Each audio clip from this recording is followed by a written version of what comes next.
아버님과 자녀 입장이 다를 수가 있고요. 글쎄요, 이거는 한번 검토가 되지 않을까. 법인의 사업 무관 자산을 알고 그것이 미리 정리가 돼 있지 않으면 이 제도를 혜택받을 수가 없는 거죠. 만나보니 가압승계 증여했던 데는 다 세무조사를 맞았더라. 안녕하세요. 중소중견기업 보수들의 골치 아픈 고민을 덮어야될 보고파팀을 책임지는 윤책입니다. 자, 오늘은 가업승계 지원제도 확대라는 내용을 한번 얘기를 나눠보도록 하겠는데요. 옆자리에는 경영 컨설팅 전문가 하정우 이사님 모셨습니다. 안녕하십니까? 반갑습니다. 네. 2022년 세제 개편안이 발표된 지 좀 됐습니다. 네. 근데 거기에서 이제 법인 대표님들이 좀 관심을 가질 만한 가업승계 지원제도 부분에 확대되는 내용이 좀 있는 것 같아요. 네, 맞습니다. 네네. 그래서 오늘은 그 내용을 한번 자세하게 한번 짚어봤으면 좋겠습니다. 근데 이번 개편안에 가업승계 지원제도 확대를 넣은 이유가 있을까요? 네, 그간 중소기업협회에서도 많이 요청을 하고 있었던 네네. 터고요. 제가 만나본 대표님들도 사실 요건이 너무 까다롭다. 그렇죠. 그리고 한도도 좀 작다. 이런 얘기를 많이 하셨어요. 네네. 그런 현장 얘기를 들어본다면 좀 떼늦은 감은 있지만 다행이라 생각이 들고 이번 제도 개편은 아마 통과되지 않을까. 대중에서 그런 기대감으로 설명을 좀 드려볼까 합니다. 먼저 가업상속 공제에 대해서 대상하고 확대된 내용을 한번 말씀해 주십시오. 적용 대상은 중소기업이고요. 매출액이 4천억 미만이었는데 네. 1조 원까지 늘어났다는 것. 그리고 중요한 건 공제 한도라고 보시면 될 것 같아요. 그렇죠. 10년에서 20년까지 200억이었던 것이 400억으로 2배 늘어났고 20년에서 30년 사이 역시 2배인 600억으로 늘어났고요. 네네. 30년 이상엔 1000억으로 늘어났으니 2배 정도. 그리고 다 2배가 늘었다고 보면 네, 맞습니다. 그리고 지분도 조금 완화가 됐다고 볼까요? 최대 주주 지분이 50% 이상이야 했었는데 네. 과거엔 그렇지 않은 회사들도 꽤 있었습니다. 그래서 40% 이상인 경우 그리고 상장법인의 경우 20%까지 네. 10년 이상 보유하면 해주겠다. 이게 좀 달라진 거죠. 어차피 제가 보니까 중소기업은 뭐 이렇게 매출액 1조든 4천억이든 대부분 중소기업은 포함해서 크게 와닿는 건 없을 것 같고 맞습니다. 중견기업이 좀 거기에 해당될 것 같고요. 맞습니다. 제가 보니까 공제 한도 2배 된 게 크네요. 굉장히 크죠. 네네. 그리고 하나 궁금한 게 이 최대 주주의 지분율이 50에서 40으로 줄었는데 10%만 줄었잖아요. 네네. 이게 큰 의미가 있나요? 과거의 중소기업에서는 네. 50%를 넘지 않기 위해서 주주를 좀 분산했었던 경우도 꽤나 있었습니다. 네네. 그래서 그런 조건 때문에 실제로 이 상속공제에 해당되지 않을 가능성이 높아지는 회사들이 많았었죠. 과점주주를 벗어나기 위해서 했던 네. 아, 이유야 어찌됐건. 의미가 있네요. 네, 네네. 그렇습니다. 그러면 전에 보니까 가업상속 공제가 뭐 대상이나 한도를 떠나서 이 사후 요건이 너무 까다로워서 좀 이게 실효성이 없다고 그랬습니다. 네, 맞습니다. 사후 요건도 좀 완화가 됐나요? 네, 완화가 됐죠. 네네. 7년에서 5년으로 줄어들었고요. 오. 그리고 업종 변경이 중분류였다가 네네. 대분류로 변경이 됐는데 이거는 그렇게 가능할지 모르겠어요. 대분류라고 하면 제조업에서 제조업인이 어떠한 상품이건 제조를 하다가 다른 상품을 만들어도 무관하다. 네. 굉장히 크게 좀 바뀌었다고 이게 볼 수가 엄청 있어요. 큰 그거 같은데 될까요 이거요? 글쎄요, 이거는 한번 검토가 되지 않을까라는 생각이 좀 네네네. 들고요. 네. 근데 워낙 지금 산업 환경이 변화되다 보니 그래요. 이렇게 해야 되지 않느냐. 너무 라는 빨리빨리 변하니까. 맞습니다. 네. 그리고 제일 지금 까다롭다 생각했었던 고용 유지의 맞아요. 의무. 네네. 이게 좀 달라졌다는 것이 좀 주요한데요. 5년 통상 100%에서 90%로 그렇죠. 줄어들었죠. 이것도 엄청 큰 의미가 있죠. 큰 의미였죠. 네네. 뭐 어쩔 때는 80% 고용을 한다 쳤으면 네. 그 100%를 맞추기 위해서는 그 다음엔 120% 올려야 되고 그렇죠. 이랬었는데 90%까지만 하더라도 부담은 많이 줄어들었다라고 네. 생각하시면 될 것 같고요. 정규직 근로자를 유지해야 된다. 네. 80%까지. 네. 이 부분이 삭제가 됐습니다. 전에는 매년 정규직 근로자의 80% 이상, 뭐 급여액의 80% 이상을 유지했는데 하나는 아예 삭제해버린 거네요. 네, 그렇습니다. 네. 자산 유지 의무도 네. 20%에서 40%까지 처분을 제한하는 것을 좀 완화했는데 네. 이 역시도 조금 검토되지 않을까 싶은 생각도 그렇죠. 들고요. 네. 제가 보니까 고용 유지가 가장 현실성이 좀 떨어진다고 그렇게 맞습니다. 들었습니다. 네. 네네. 이거 실제로 근무하는 자녀분들이 이거 굉장히 부담스러워했어요. 그렇죠. 네. 특히 이게 승계라는 게 자녀가 받는 거다 보니까 이게 전 그 대표하고는 또 생각이 다를 수도 있고 하니까. 많이 다릅니다. 네. 실제로 아버님은 대표님이신 음. 아버님은 야 상속공제로 가자라고 하는데 아들은 어찌됐건 증여를 좀 일부를 하고 부담을 덜고 싶은 마음이 굉장히 컸죠. 그렇죠. 네. 어떻게 보면 이거 짐을 지고 가는 거니까. 맞습니다. 네. 그러면 이제 가업 상속공제가 이러면 가업 승계, 증여세, 과세, 특례 네. 이건 어떻게 될까요? 이것도 많이 조건이 완화됐다고 보시면 되는데요. 네네. 일단 매출액은 4천억에서 1조 원까지 역시 중견기업 똑같네요. 혜택이 네. 되겠죠. 네. 근데 공제한도가 네. 100억에서 1000억인데 오. 실제로 작은 중소기업은 모두 포함된다라고 보시면 될 것 그러네요. 같고요. 네. 실제로 공제한도 100억을 넘는 경우는 꽤 많이 있습니다. 그렇죠. 그리고 세율 면에서 굉장히 유리해졌는데 네. 기본 공제가 5억이었던 것이 10억 원으로 늘었고요. 네네. 30억까지 이하가 10%였던 네. 것을 네. 60억까지 10%로 늘려줬으니 네. 굉장히 유리해진 셈이죠. 이 정도 됐으면 중소기업에서도 할만하죠. 할 만한 상황이 된 겁니다. 그러네요. 이 공제한도도 100억이었는데 그걸 넘겼으니까 요즘 중소기업 100억 넘는 데 많잖아요. 네. 요새 아마 5년 후쯤 되면 상당히 많은 중소기업이 100억이 넘을 것이기 때문에 선제적으로 필요했었다라고 그럼 생각됩니다. 생각하실 때는 공제한도가 1000억까지 해줄까요? 그 한도는 좀 조정이 될 수도 있다라고 생각이 하지만 드는데 100억은 이상 하겠다. 그렇죠. 그 정도는 될 것 같고 네. 세율도 이 정도 하면 증여특례를 한번 해볼 만한 회사들이 꽤 많아졌다라고 생각이 듭니다. 그러네요. 그러면 이거 역시도 사후관리가 있지 않습니까? 네. 사후관리도 어떻게 완화가 됐을까요? 똑같이 5년으로 줄어들었고요. 대표의 취임 기한도 3년으로 줄어들었으니까 네. 자제분 입장에서는 부담을 많이 줄였다라고 생각하시면 될 것 같고 네. 뭐 업종 변경도 대분류까지 드러났으니 자녀가 먼저 증여를 받아서 회사를 변화시키는데도 굉장히 완화된 상황으로 만들어졌다라고 보시면 될 것 같아요. 상속공제는 좀 비슷한 부분이 있네요. 사후관리는. 네, 그렇습니다. 네네. 네. 가업승계 제도에서 또 추가된 게 있을까요? 가압승계 증여 특례 제도에는 납부유 제도가 없었는데 신설이 됐습니다. 네. 저율로 증여세를 받을 수 있는 조건이 있었지만 그렇지 않은 형태, 그러니까 납부를 유예받아서 수승자가 양도 상속 증여하는 시점까지 그 확정된 증여세를 좀 미뤄주는 거죠. 네. 그게 상속 시점에서는 이제 상속세 정산으로 갈 수 있도록 네. 굉장히 오랫동안 미뤄주게 되는 것입니다. 오, 네. 다만 이제 중견기업은 아직 혜택을 받지 못하는 것으로 나와 있는데 네. 이것도 아마 검토가 좀 필요하지 않을까 싶은 생각이 들고 좀 조정이 되겠죠. 그렇죠. 그리고 또 하나 사후관리 부분에서는 네. 면제가 됩니다. 업종 유지에 있어서. 네네. 그리고 5년 평균 고용 유지의 조건이 붙습니다. 70%로. 네네네. 네. 이제 상속세가 좀 많아지다 보니 연부연납의 그 기간을 확대한 거죠. 네네. 5년에서 10년으로 확대했으니까 꽤 길게 연부연납을 해줄 수 있도록 만들어진 것이 이번 그 제도 중에 하나인데 그 네네. 10년이 거치 기간을 얘기하는 거고요. 실제로 그 납입을 할 수 있는 건 20년까지. 네. 네. 10년 거치, 10년 분할 납부, 그래서 총 20년 동안 네. 연부연납을 할 수 있는 거죠. 네. 예전엔 보니까 뭐 이렇게 나눠져 있었는데 그걸 그냥 단일화 시킨 거네요. 네, 그렇습니다. 네.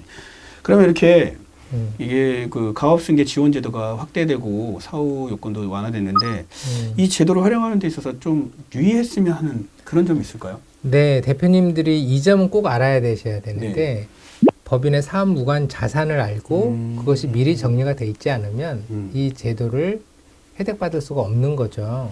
그러니까 제가 봐도 그런 경우가 있더라고요. 이렇게 하려고 봤더니 음, 오히려 혜택을 못 받는 자산들 네. 그런 게 의외로 많더라고요. 많습니다. 네. 뭐 따져보면 많게는 40%까지 되는 경우도 있어서 예상했던 것보다 세금이 많다. 뭐 이런 네. 내용이 있는데 네네. 한번 좀 표를 정리를 해봤어요. 네네.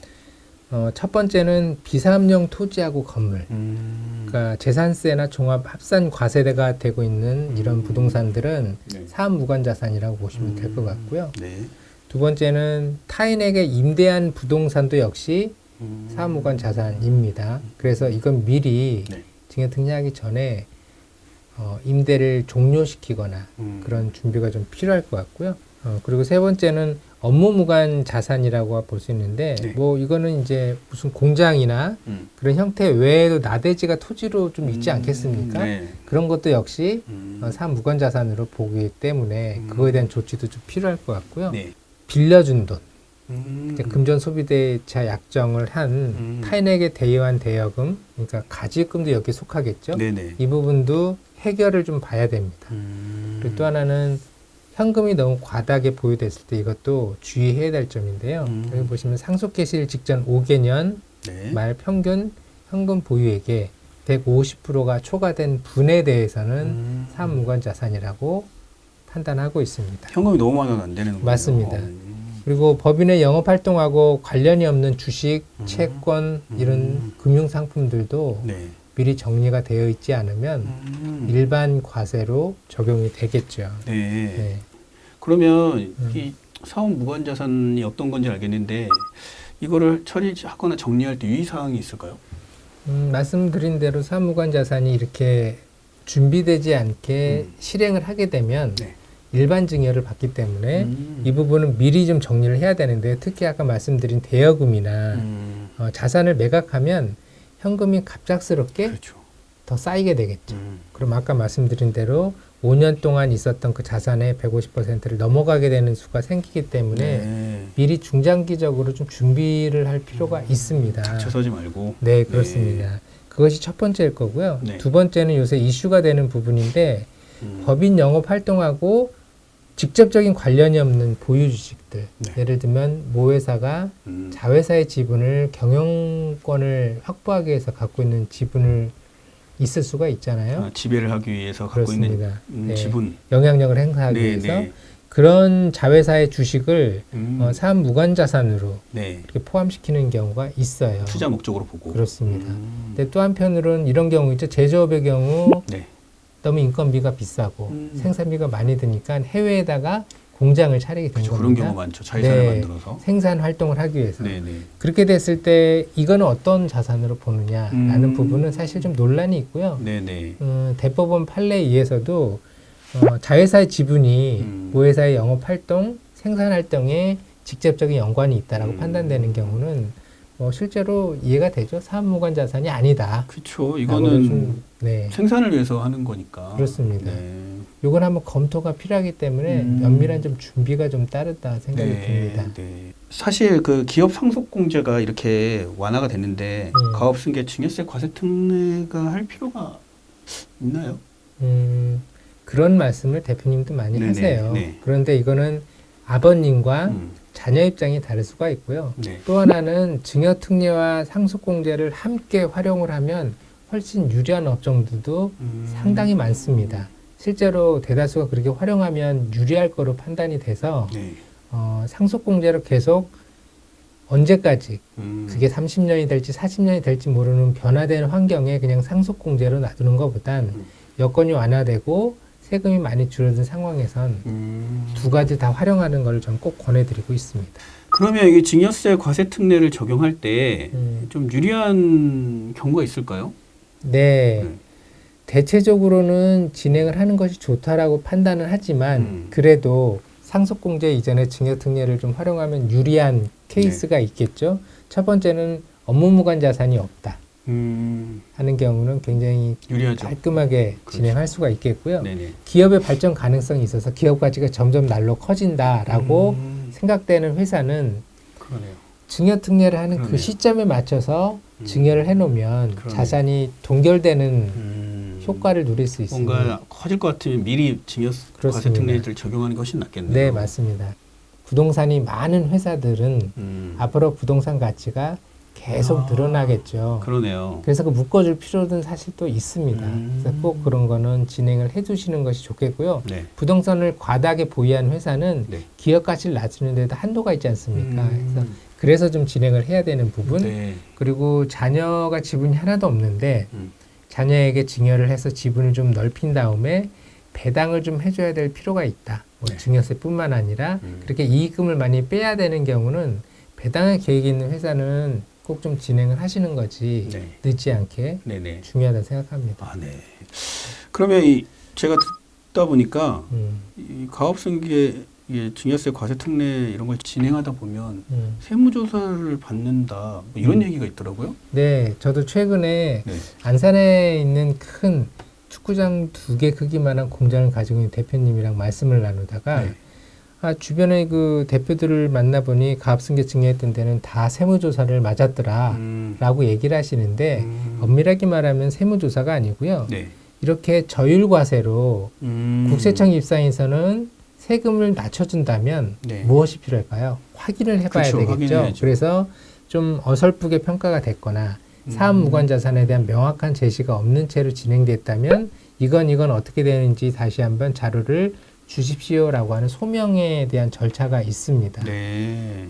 저희야 이제 경험이 많아서 미리 세무 대리인들이 그걸 진행할 때 질문 예상되는 부분서부터 모범 답안처럼 모든 준비를 다 해가지고 경험이 많으니까요. 진행을 하는데 가끔 기장하신 세무사님이나 네. 경험이 많지 않은 분들 같은 경우는 미처 준비가 안 돼 있는 거죠. 맞아요. 설명을 했는데 대답이 잘 안 되거나 그랬을 때는 오랜 시간 이런 조사들이 되다 보니 이건 세무조사 같다라고 생각하시는 부분이 있으실 것 같아요. 기본적인 플랜을 잡아놓으면 미리 다 준비를 해놓는 거네요. 그렇습니다. 정말로 이런 가압 상속 내지 증여 특례는 네. 경험을 많이 한 전문가들과의 상담을 통해서 진행하는 것이 무엇보다 중요하다고 저는 생각을 합니다. 그러면 아까 그런 소명을 하라 이런 경우가 상당히 그래도 꽤 많은가 봐요. 네, 거의 소명을 확인하려고 하겠죠.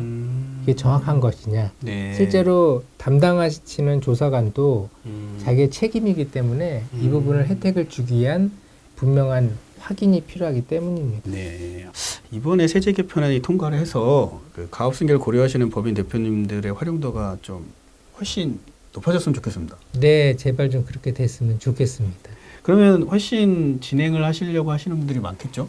그럼요. 지금 제 머릿속에 떠오르는 대표님들도 여러 분이 있는데 네. 사실 기대하고 기다리고 계시는 분도 계십니다. 네. 그러니까 지금 이렇게 실효성이 좀 떨어지는 가압승계 지원 제도가 확대 개편이 좀 돼서 네, 이 잘 키워놓은 가업이 후대에도 영속할 수 있었으면 좋겠습니다. 네, 그랬으면 더 알라이겠습니다. 네네. 자, 오늘 내용 이것으로 마치고요. 다음 시간에 더 좋은 내용으로 찾아뵙도록 하겠습니다. 감사합니다.